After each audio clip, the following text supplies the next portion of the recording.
Fæ ég grem í sig?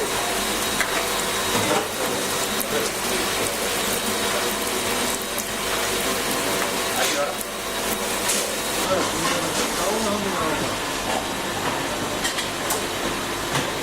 Ég yngstu eða?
Þannig að þú mútti að opna 160 eða?